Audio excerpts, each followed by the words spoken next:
بہت مشکل حالات سے گلگت بلتستان کے معذور افراد گزر رہے ہیں. گو کہ اس میں پاک فوج کا ایک بہترین رول ہے ان کو اکوموڈیٹ کرنے میں، ان کی آواز کسی نہ کسی حد تک پہنچانے میں. اور ایک یہاں پہ جو اسپیشل ایجوکیشن آپ کو پتہ ہے وہاں پہ ہاسٹل ہے، وہاں پہ نیب قبضہ کر کے بیٹھی ہوئی. تو مسائل تو بے شمار ہیں، لیکن ظاہر بات ہے ہم ایکٹیویزم کے اوپر ہمارا یقین ہے اور اسی طرح ہم اپنی آواز کو ریز کرتے رہیں گے اور ہمارے جو مسائل ہیں ان کو اجاگر کرتے بھی رہیں گے. اور آپ جیسے دوست جس طرح آج آپ نے ایف ایم میں مجھے لیا ہے، ظاہر بات ہے بہت زیادہ سننے والے لوگ ہوں گے، بہت زیادہ لوگ جو اس چیز کو دیکھ رہے ہوں گے کہ گلگت بلتستان کے اندر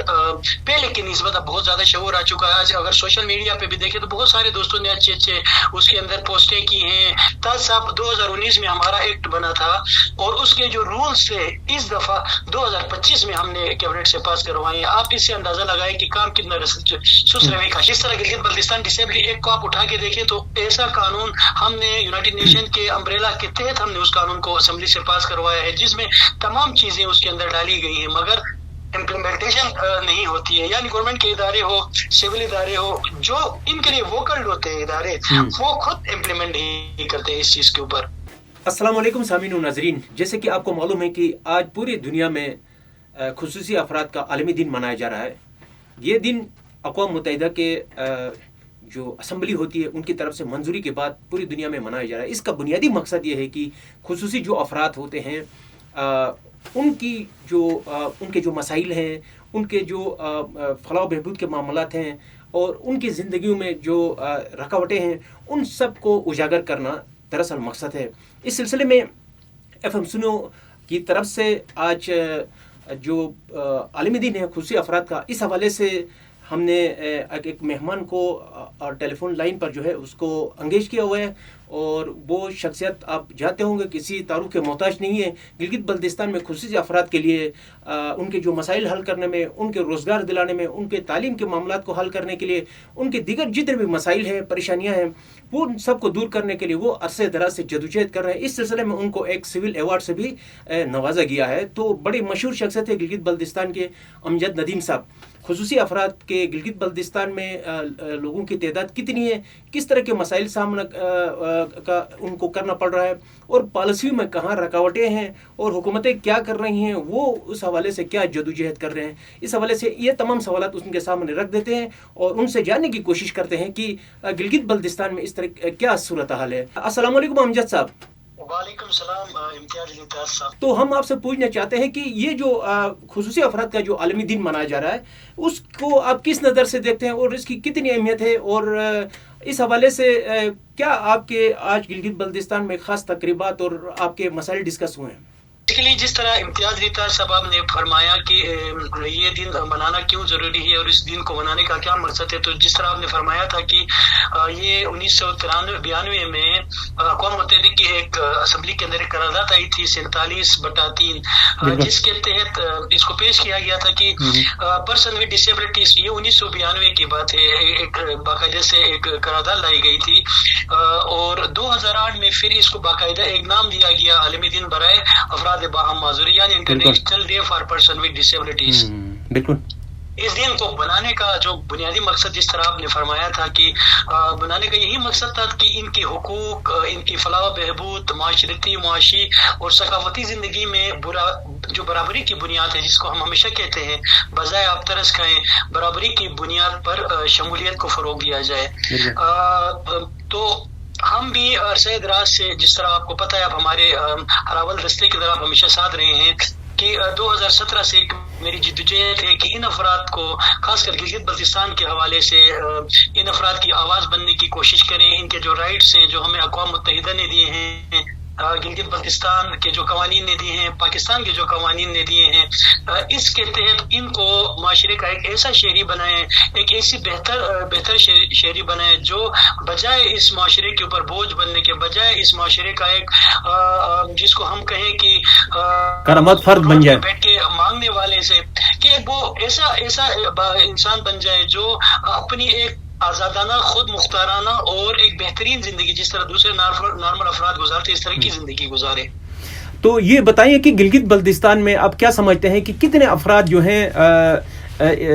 ہیں جو اس وقت جو ہے آپ کے ادارے کے ذریعے وہ ان کے مسائل حل ہو سکتے ہیں؟ امتیاز صاحب اگر ہم ویسے آل اوور ورلڈ کی بات کریں، دنیا کی بات کریں، تو تقریباً 1 ارب کے قریب جو ہے دنیا بھر میں معذور افراد ہیں، یعنی دنیا میں ہر 7واں بندہ یا 10واں بندہ کسی نہ کسی معذوری کا شکار ہے۔ اگر ہم پاکستان کی بات کریں اور ہمارے جو WHO کے جو ناپنے کے جو پیمانے ہیں اس کے تحت اگر ہم چلے تو پاکستان کی 15% آبادی جو ہے وہ پرسن ود ڈسیبلٹیز پہ مشتمل ہے۔ اور ابھی ریسنٹلی جو سینسس ہوا تھا، جو مردم شماری ہوئی تھی، اس کے مطابق 9.9 تقریباً 10% جو آبادی کل آبادی ہے اس کا معذور افراد پہ مشتمل ہے۔ اگر آپ گلگت بلتستان کی بات کریں تو ابھی بے نظیر انکم سپورٹ نے ریسنٹلی ایک سروے کیا تھا جس میں 86,000 معذور افراد ہیں جن کو انہوں نے اس سروے کے اندر ان کو وہ کیا ہے،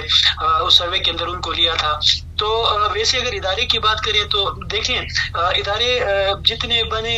اس آبادی کے لحاظ سے بہت کم ادارے ہیں جو واقعی میں ڈیلیور کر رہے ہیں۔ اگر میں اپنے ادارے کی بات کروں، انڈیپینڈنٹ لیونگ سینٹر کی بات کروں، امجد ندیم فاؤنڈیشن کی بات کروں، تو اب تک پچھلے 3 سالوں میں ہم نے 1400 کے قریب جو افراد باہم معذوری تھے ان کو مختلف سکھائے ہیں 9 ٹریڈز میں، جس میں الیکٹریکل، پلمبرنگ، فری لانسنگ، بہت ساری چیزیں، سلائی کڑھائی کا کام، پینٹنگ کا، اس طرح بہت ساری چیزیں پچھلے 3 سالوں میں اس ادارے سے کوئی 1400 کے قریب افراد باہم معذوری وہ یہاں سے گریجویٹ ہو چکے ہیں۔ اور بہت سارے ایسے ہیں جنہوں نے اپنا ایک بہترین زندگی وہ گزارے، یہاں سے کام سیکھنے کے بعد اپنا چھوٹا کاروبار، اپنا کوئی نہ کوئی ہنر جو یہاں سے سیکھ کے گئے تھے وہ کام وہاں پہ وہ کر رہے ہیں۔ جی امجد صاحب، بڑی تفصیل کے ساتھ آپ نے روشنی ڈالی۔ یہ بتائیے کہ جو رویہ ہے، پبلک کا رویہ ہے، آپ کیسے دیکھ رہے ہیں؟ سوسائٹی آپ کے ساتھ کس حد تک وہ تعاون کر رہی ہے؟ کیا جو رویے ہیں سوسائٹی کے وہ آپ کو اس کو کس نظر سے دیکھتے ہیں؟ امتیاز صاحب الحمدللہ میں اگر پاکستان کے دوسرے صوبوں کو دیکھوں یا ہماری جو ترقی پذیر ممالک ہیں ان ایریاز کو دیکھوں تو گلگت بلتستان کے اندر الحمدللہ ہم میں اگر کسی قوم کسی مطلب اس میں متفق ہو یا نہ ہو، لیکن اس چیز میں متفق ہے کہ پرسن ود ڈسیبلٹیز جو ہیں وہ ایک بہترین زندگی یہاں پہ گزار رہے ہیں اپنے گھروں کے اندر۔ اگر وہ ہیں تو کسی نہ کسی صورت میں ان کی فیملی کے اندر لوگ، بھائی بہن، کوئی نہ کوئی کیئر کرنے والا ان کا ہے۔ لیکن جنرل اگر آپ حکومتوں کی بات کریں تو میرے خیال میں آپ کو یاد ہوگا 2019 میں میں فوکل پرسن چیف منسٹر تھا، حافظ عبید الرحمان صاحب کا دور تھا۔ اس وقت ہم نے پرسن ود ڈسیبلٹیز کے لیے بہت سارے اقدامات لیے تھے جن میں ان کو کام سکھانے کے حوالے سے ان کو جو وظیفہ ہوتا ہے وہ مقرر کیا تھا، ایجوکیشن کے اوپر کام کیا تھا، ہیلتھ کے اندر کام کیا تھا، ایکسیسیبلٹی کے اوپر کام کیا تھا، معاشرے کے اندر ان کو شعور اجاگر کرنے کے اوپر کام کیا تھا۔ 2019 میں باقاعدہ سے ہم نے قانون لایا گلگت بلتستان ڈسیبلٹی ایکٹ 2019 کے نام سے، جو کہ باقاعدہ گزٹ آف پاکستان میں چھپ چکا، اسمبلی سے پاس ہو چکا، مگر جو ہی گورنمنٹ چینج ہوئی بہت ساری چیزیں ہمیں سفر کرنا پڑا۔ 2020 سے لے کے اب تک ہم ایک بہت مشکل حالات سے گلگت بلتستان کے معذور افراد گزر رہے ہیں۔ گو کہ اس میں پاک فوج کا ایک بہترین رول ہے